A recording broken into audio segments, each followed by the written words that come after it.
સ્વામિનારાયણ ભગવાનની જય, બાપા શ્રીની જય. હમણાં જ થોડા દિવસ પહેલાં આપણે હોળી ધૂળેટીની ઉજવણી કરી. ફાગણ મહિનાની પૂનમ ત્યાર પછી ચૈત્ર મહિનો શરૂ થાય. તો ચૈત્ર મહિનામાં ચૈત્ર સુદ ત્રીજ સંવંત 1971ની સાલમાં ક્ષત્રિય ચરણારવિંદની પ્રતિષ્ઠા બાપાશ્રીએ કરી હતી. તો આજે છત્રીના મહાત્મા, ચરણારવિંદનું મહાત્મા, બાપાશ્રીએ શું વાત કરી એના વિશે આજે વાત કરવી છે. ઘણા વર્ષો પહેલાં જ્યારે બાપાશ્રી હતા ત્યારે બાપાશ્રી એક વખત પોતે ભુજ મંદિરમાં ગયા અને ભુજ મંદિરમાં બધા જે સંતો હતા એ વખતે મહાપુરુષદાસ સ્વામી, બાલકૃષ્ણદાસ સ્વામી, ભક્તિપ્રિયદાસ સ્વામી, બધા મોટા મોટા સંતો હતા ભુજ મંદિરના. એમણે કીધું કે ભુજ મંદિરમાં બાપાશ્રી ત્યાં જઈને એમ વાત કરી કે આપણે ઘનશ્યામ મહારાજની મૂર્તિ પધરાવી છે. એવો બાપાશ્રી કે અમારે સંકલ્પ છે. તો એ જે મૂર્તિ પધરાવી એનો ખર્ચ મંદિરમાંથી નહીં, અમે એનું બધું કરીશું. ત્યારે સંતોએ પછી વાતો કરી અંદર અને પછી એમ કીધું કે બાપાશ્રીને કે આ મંદિરની જગ્યા બહુ સાંકડી છે અને જો ઘનશ્યામ મહારાજની મૂર્તિ પધરાવી તો અગવડ પડે એને એમ વાત કરી. પછી તે વખતે બાપાશ્રીએ એમ કીધું કે તો મારી એક બીજી વાત પણ અમે એમ કે ધારી છે. તો એમ કે બાપાશ્રીએ એમ કીધું કે બળદિયા ગામ, વૃષપુર ગામની કાંઠે જે કાળી તલાવડી આવેલી છે તે પ્રસાદીની છે. ત્યાં શ્રીજી મહારાજ ઘણી વખત પધારેલા છે અને ત્યાં આગળ ઘણીવાર સદગુરુઓ સાથે મોટા મોટા પરમહંસો મહારાજના વખતે હતા એ બધા સાથે ત્યાં સ્નાન કર્યું છે. એ પ્રસાદીની જગ્યા છે. ત્યાં છત્રી કરાવી અને ચરણારવિંદ પધરાવા એવો અમારો સંકલ્પ છે. ત્યારે બધા ભુજના જે એ વખતે સંતો હતા એ બધા બહુ રાજી થયા અને એમણે એમ કીધું કે તમારો આ વિચાર બહુ સારો છે, તમે એમ કે એ માટે તમે કામ ચાલુ કરાવો. અને બ્રહ્મચારી મહારાજ મોટા મોટા સદગુરુ હતા, ઈશ્વર સ્વામી, વૃંદાવન સ્વામી અને નિર્ગુણદાસજી સ્વામી પણ કાળી તળાવડીએ ઘણી વખત પધારતા અને તળાવડીના મહિમાની ઘણી વખત વાતો કરતા. તો એ છત્રીએ એ જગ્યાએ છત્રી કરાવી એવો સંકલ્પ હતો બાપાનો. એટલે બાપાશ્રીએ ભુજના સંતો પાસેથી વાત કરી અને પોતે છત્રીનું કામ ચાલુ કરાવ્યું. તો એ વખતે બાપાશ્રીની જે વાતો છે એમાં વાર્તા નંબર 138મી જે વાત છે એમાં અને બાપાશ્રીની જે વાતો જે પહેલા ભાગની એમાં 185મી વાત છે. એ બે વાતમાં આ ચરણારવિંદની વિશે જે છત્રી કરી એનો ઉલ્લેખ છે. તો એમાં એકવાર આ નક્કી કર્યું પછી બાપાશ્રીએ માગસર મહિનામાં અમદાવાદમાં સ્વામી ઈશ્વરચંદ્રદાસજી સ્વામી અને વૃંદાવનદાસજી સ્વામી હતા. એમને કાગળ લખ્યું અને એમને એમ લખ્યું કે અમારા માતુશ્રીને જ્યાં કાળી તલાવડી ઉપર શ્રીજી મહારાજે દર્શન આપીને વર આપ્યો હતો એ ઠેકાણે છત્રી કરાવી અને ચરણારવિંદ પધરાવવાનો વિચાર કર્યો છે. એમાં સ્વામીને કીધું કે તમારો જે અભિપ્રાય હોય અમને લખી મોકલાવજો. એ તો કાગળ સ્વામી ઈશ્વર સ્વામી પાસે આવ્યો એટલે સ્વામી એ કાગળ લઈને વૃંદાવન સ્વામી વાડીએ હતા ત્યાં ગયા અને વાડીએ જઈને એ કાગળ વૃંદાવન સ્વામીને વાંચી સંભળાવ્યો.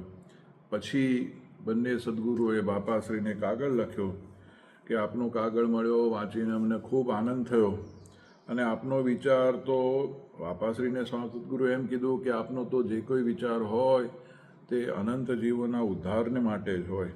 એટલે આપ જે કરતા હો તે તો અનંત લોકોના ઉદ્ધાર માટે, એના કલ્યાણને માટે જ હોય. તો આપ એ કામ જરૂર ચાલુ કરો. અને એ વખતે ફાગણ માસમાં સત્સંગી જીવનની પારાયણ બેસાડવાનો વિચાર કર્યો.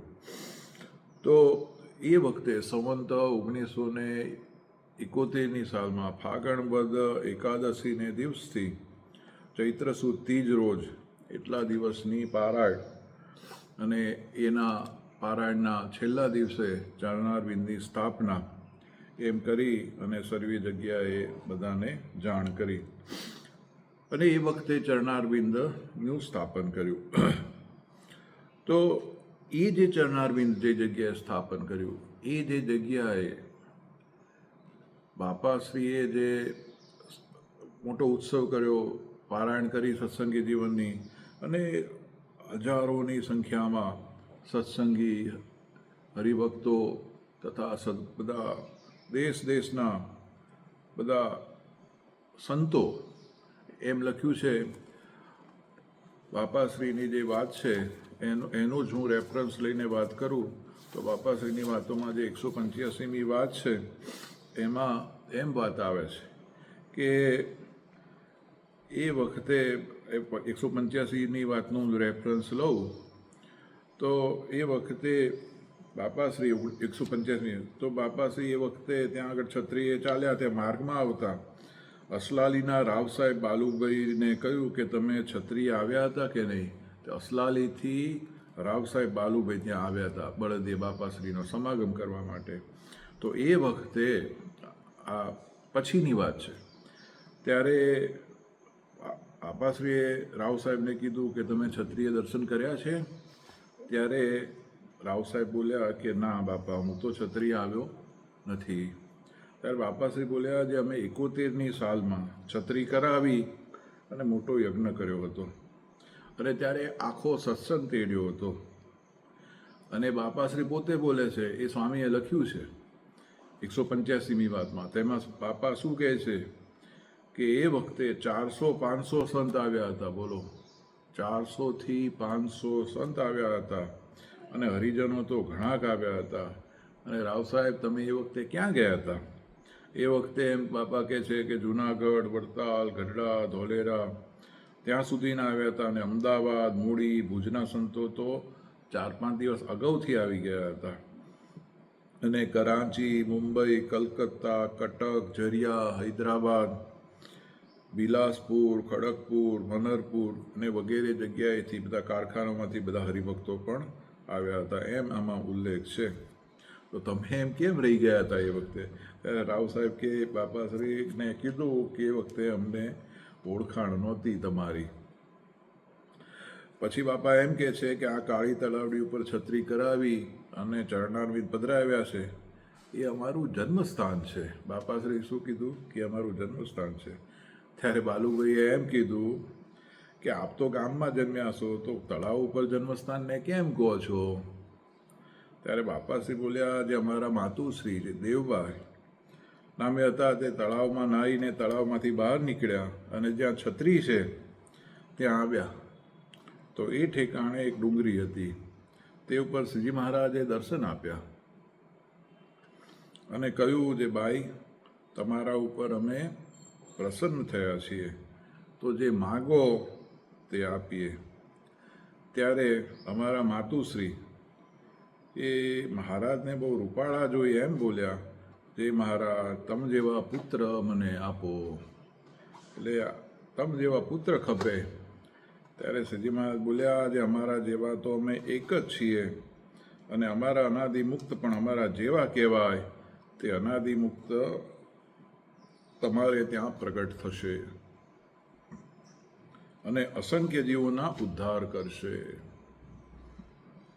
અને અપ્રગટ થશે, માટે અબજી એવું નામ ધારજો. એમ કહીને શ્રીજી મહારાજ અદૃશ્ય થયા.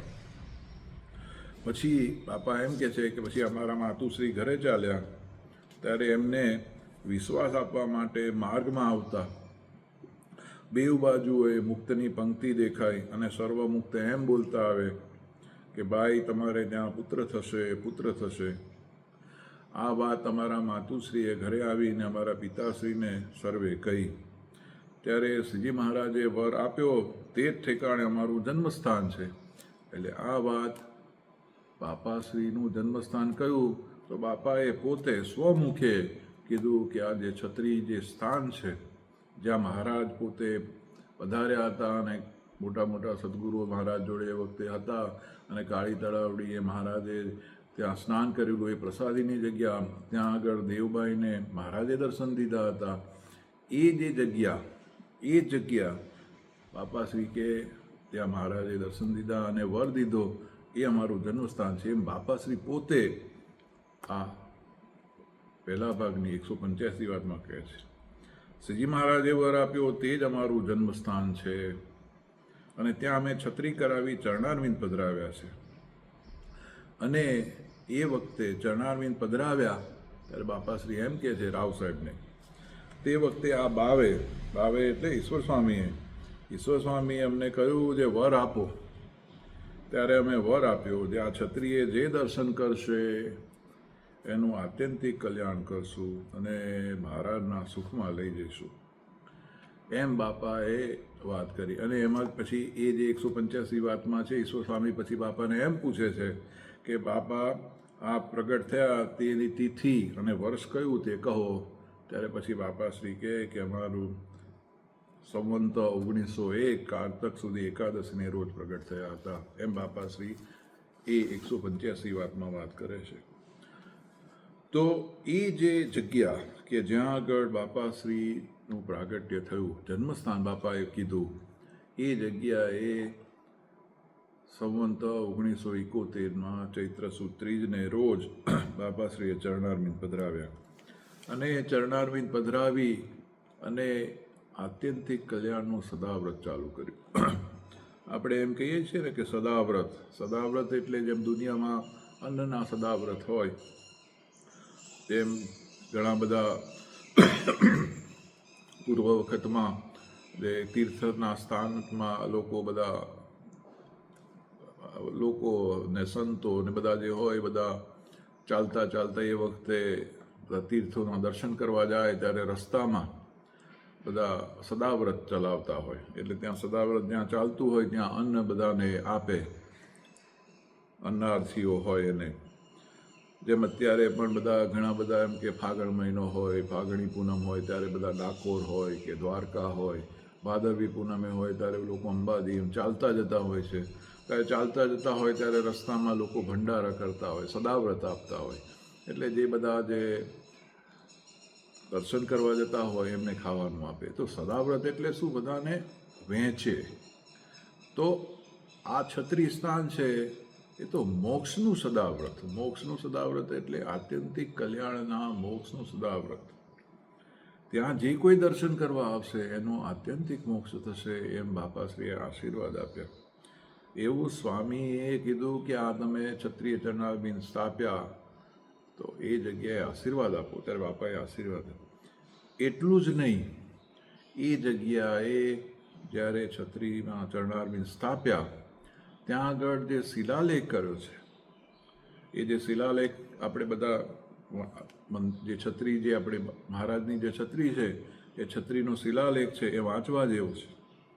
એ હું શિલાલેખમાં જે એક્ઝેક્ટ વાક્યો છે એ શિલાલેખમાં શું લખ્યું છે એ હું વાંચી સંભળાવું છું. એ શિલાલેખના લખનારા એમાં ધનુકિશોરદાસ પુરાણી સ્વામી મૂળીના એમણે આ શિલાલેખ લખ્યો છે. એમાં લખ્યું છે કે શ્રીજી મહારાજ સંવંત 1860થી 1868 સુધી આ કચ્છ દેશમાં વિચર્યા છે. એટલે મહારાજ જ્યારે મનુષ્ય રૂપે હતા ત્યારે 1860થી 1868ની સાલ સુધી કચ્છ દેશ સિવાય ગુજરાતમાં, સોરઠમાં બધે વિચરણ કર્યું. પણ મુખ્યત્વે એ વર્ષોમાં કચ્છ દેશમાં અતિશય વિચરણ કર્યું. અને આ વૃષપુરમાં જ્યારે મહારાજ વિચરણ કર્યું હતું, આ વૃષપુરમાં પટેલ ગંગદાસ તથા દેવજી તથા કૃષ્ણજી તથા રત્ના તથા મેઘજી તથા ગોવા આદિ સર્વને ઘેર થાળ જમ્યા છે. અને આ કાળી તળાવડીને વિશે સંત હરિજનોએ સહિત વારંવાર સ્નાન કરી અને આ ઠેકાણે વિરાજ્યા છે.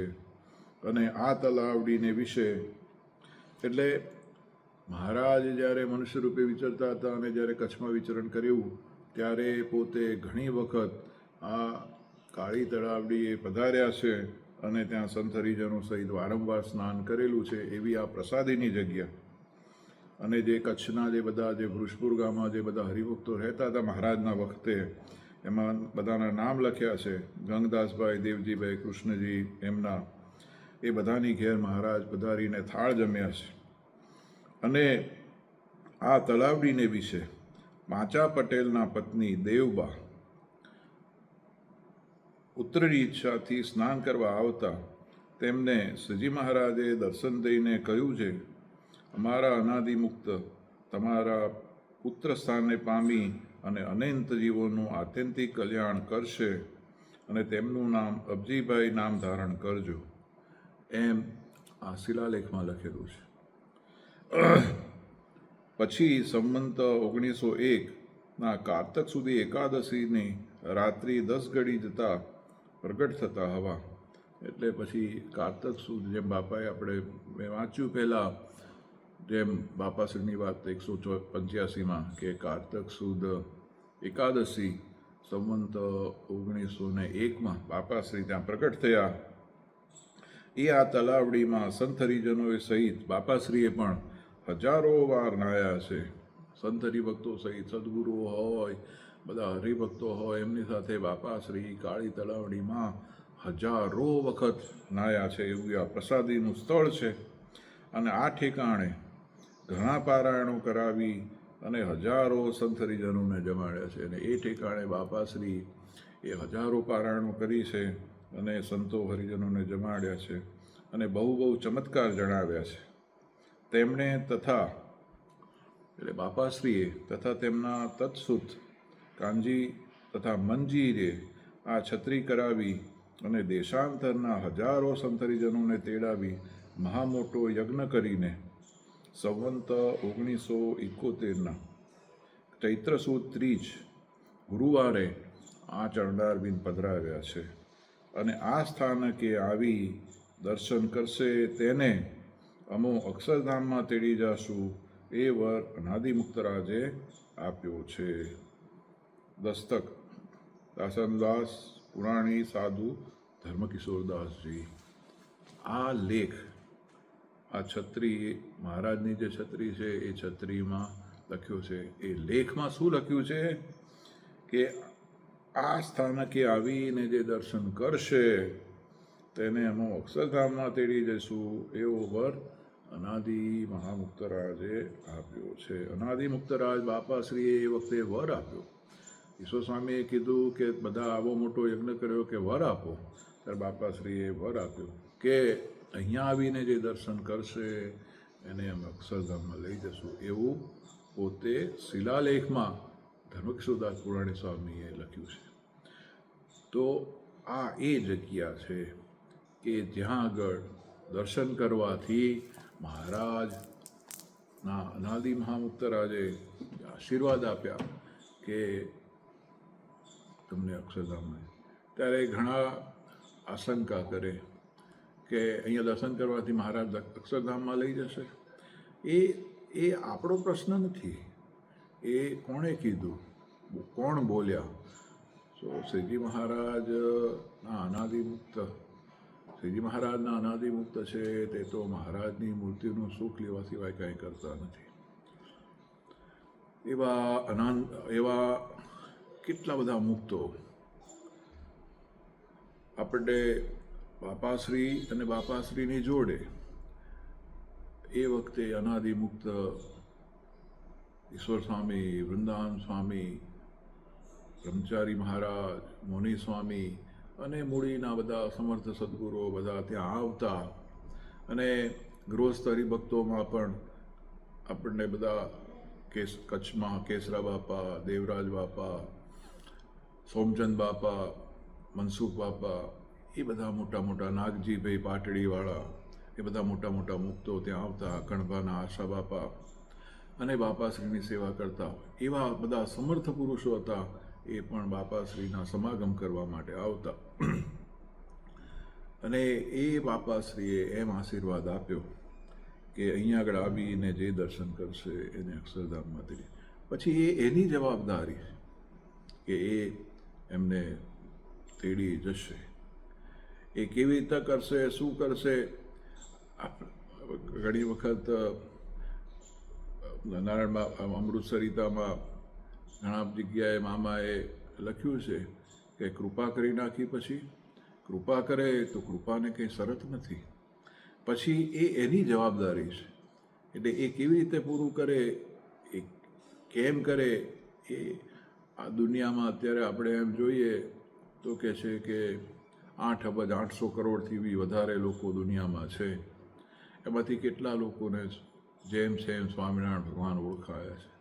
એમાંથી કેટલા લોકોને સ્વામિનારાયણ ભગવાન ઓળખાણા હોય પણ સ્વામિનારાયણ ભગવાનને જેમ છે એમ સાચા ઓળખનારા કેટલા?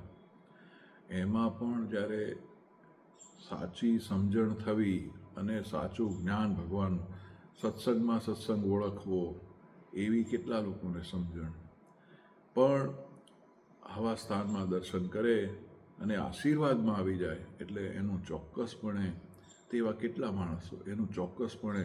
અને એટલું જ નહીં, આમાં જે 138મી વાત જે છે, 138મી વાત જે બાપાશ્રીની વાતોમાં છે, એમાં એ વખતે જે યજ્ઞ થયો હતો એની વાત છે. તો એમાં એ જે યજ્ઞ થયો તે 138મી જે વાત છે એનું જે વાક્ય છે હું વાંચું છું કે ક્ષત્રિયે ચરણારવિંદ પધરાવા સર્વે આવ્યા. કઈ તારીખે? ત્યારે એમાં જે સંવંત 1971 ફાગણ વદ એકાદશીને રોજ સત્સંગી જીવનનું પારાયણ બેસશે અને સમાપ્તિ ચૈત્ર સુદ ત્રીજને રોજ થશે અને તે દિવસે ક્ષત્રિય ચરણારવિંદ પધરાવશે. એ વખતે અમદાવાદથી 200 સંત, ભુજ, મૂળી, ગઢડા, જુનાગઢ, વડતાલ સંત બ્રહ્મચારી મળીને 400 હતા અને હરિજનો દેશાંતરના 30,000 હતા અને મહા મોટો યજ્ઞ કર્યો હતો. અને છત્રી કરી તે ઠેકાણે પથ્થરની ધાર જે શ્રીજી મહારાજની પ્રસાદીની હતી તેમાં ઘણા ભૂત રહેતા, ત્યાં કોઈથી જવાતું નહીં. તે ભૂતોને છત્રીના ખાતમુહૂર્ત વખતે અધમણ સાકરની પ્રસાદી વેચી તેમનો મોક્ષ કર્યો. અને ચૈત્ર સુદ તીજને રોજ કથાની સમાપ્તિ કરી પછી ક્ષત્રિય ચરણારવિંદ પધરાવા સર્વે આવ્યા. અને ચરણારવિંદ પધરાવતી વખતે સ્વામી સ્વજનદાસજીએ બાપાશ્રીને કહ્યું જે આ વખતે સર્વને વર આપો. પછી બાપાશ્રી બોલ્યા જે આ યજ્ઞમાં આવેલા, એ વખતે જે યજ્ઞ કર્યો એ યજ્ઞમાં આવેલા સંત હરિજનો સર્વે મનુષ્યો તથા ઉપયોગમાં આવેલા સર્વે પશુઓ તથા આકાશમાં વિમાને બેસીને દર્શન કરવા આવેલા અધિકારી દેવો સર્વેનો છેલ્લો જન્મ કરી શ્રીજી મહારાજની મૂર્તિમાં લઈ જઈશું. અને આ છત્રી તથા આ સ્થાનમાં જે દેવ તથા મનુષ્ય દર્શન કરશે અને ઉપર થઈને પક્ષી ઉડીને જશે એ સર્વનો અમે આત્યંતિક મોક્ષ કરશું અને શ્રીજી મહારાજની મૂર્તિમાં લઈ જઈશું એવો વર દીધો. પછી બીજે દિવસે સૌંથરી ભક્તો સૌના દેશમાં જવાની આજ્ઞા કરી. એ આ વાત બાપાશ્રીની વાતો ભાગ પહેલો એમાં 138મી વાતમાં વાત લખેલી છે. અને એનો જ પાછો રેફરન્સ કે અમારું જન્મસ્થાન છે એ છત્રી સ્થાન એ અમારું જન્મસ્થાન છે એ 138મી વાતમાં લખેલું છે. બાપાશ્રી એ જે પ્રસંગનું જે ડિટેલમાં અથવા વિશેષ વર્ણન જીવન વૃત્તાંતમાં મુનિસ્વામીએ તથા જીવનચરિત્રમાં સોમચંદ બાપાએ જે ગ્રંથ કર્યો બાપાશ્રી વિશે એમાં વિશેષ છે વર્ણન. પણ બાપાશ્રીની વાતોમાં 138મી વાત અને 185મી વાત આ વાત લખેલી છે કે આ સ્થળે આવીને જે કોઈ દર્શન કરશે એનો આત્યંતિક મોક્ષ થશે એવો બાપાશ્રીએ એ વખતે વર આપ્યો હતો. અને એ વસ્તુ ધર્મકિશોરદાસ પુરાણી સ્વામીએ એ શિલાલેખ એ વખતે કોતરાવ્યો એમાં એ લખેલું છે કે અમે અક્ષરધામમાં લઈ જઈશું એવો મુક્તરાજે વર આપ્યો હતો. તો એ જે પ્રસાદીની જગ્યા એ ચરણારવિંદ પધરાવ્યા એ જગ્યા એ આ વૃષપુરમાં આપણે જે છતેડી સ્થાન છે એનું મહાત્મ્ય છે. એટલે બધાને કે જે કોઈ આપણા સંબંધી હોય સગા હોય બધાએ એવો એક આગ્રહ રાખવો કે આપણા જે સગા સંબંધી હોય એનું આપણે હંમેશા એમ આપણા જે હિતેચ્છુ આપણને બધાને એમ થાય ને કે આપણને ઓળખતા હોય તો આપણે એમને હેલ્પફુલ થઈએ, આપણને એમને મદદરૂપ કરીએ, કે એનું સારું થાય એવું ઈચ્છીએ. આપણી સાથે જે કોઈ જોડાયા હોય અને જેના પ્રત્યે આપણને સ્નેહ હોય, પ્રેમ હોય, એ બધાનું સારું થાય એવું આપણે ઈચ્છતા હોઈએ. તો બધાને એવી ખાસ વિનંતી કે આપણા જે કોઈ સ્નેહી હોય એ બધાને એમ વિનંતી કરવી, અથવા આપણે એક એવો પ્રયત્ન કરવો કે બધા ત્યાં આવી અને છત્રી સ્થાનને વિશે એકવાર દર્શન કરી જાય અને એ જે આશીર્વાદ છે એ આશીર્વાદના ભાગ બને, એ આશીર્વાદને ઝીલી શકે. પછી એનું કેવી રીતના પૂરું કરવું એ બધું બાપાશ્રી પર છોડ્યું, કારણ કે બાપાશ્રીએ શ્રીજી મહારાજે મુક્ત દ્વારા આશીર્વાદ આપ્યા, તો પછી એ એમની જવાબદારી છે. આપણું કામ શું? તો આપણે બધાને ત્યાં દર્શન કરવા લઈ આવવા, એ આપણું કામ છે. એ આપણું કામ પૂરું થયું ત્યાં આગળ, અને એ જે જગ્યા છે એમાં કોઈ શંકાને સ્થાન નથી, તો એ સ્થાન પર ચોક્કસપણે બધાએ દર્શન કરવા લાવવા એવી આજના દિને, આ ચૈત્ર મહિનો હવે આવશે એટલે આ દિને સત્સંગ સભામાં એની વિશે વાત કરી. અસ્તુ. જય સ્વામિનારાયણ.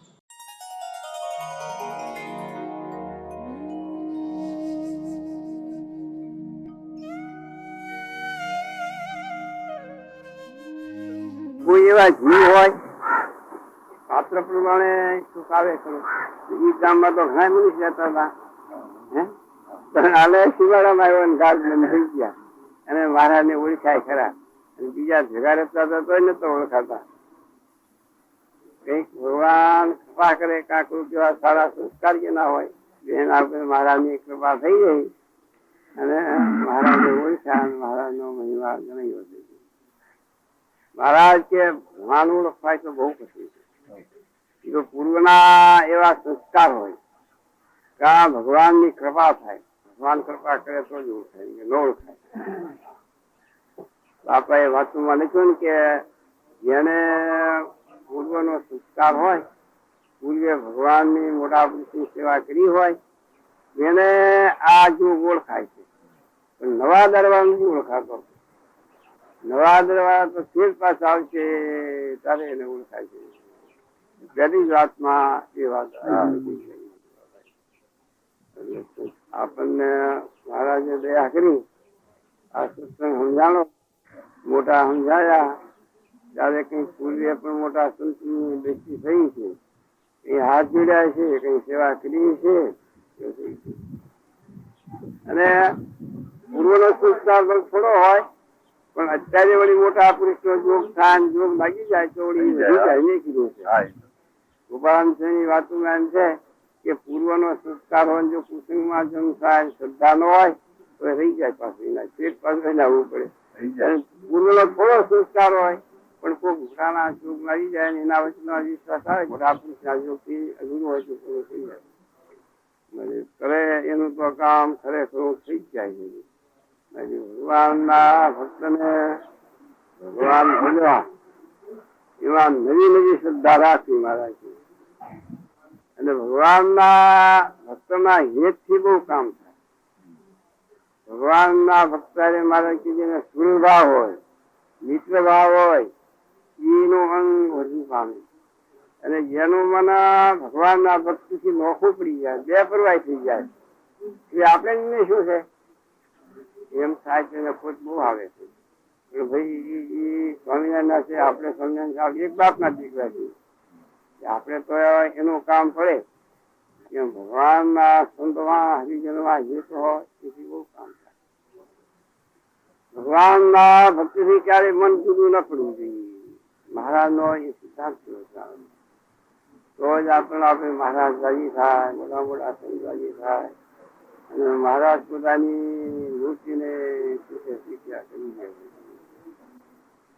આપણે એ કરવું ને એમ ભેળા થઈને હળી મળીને ચાલવું.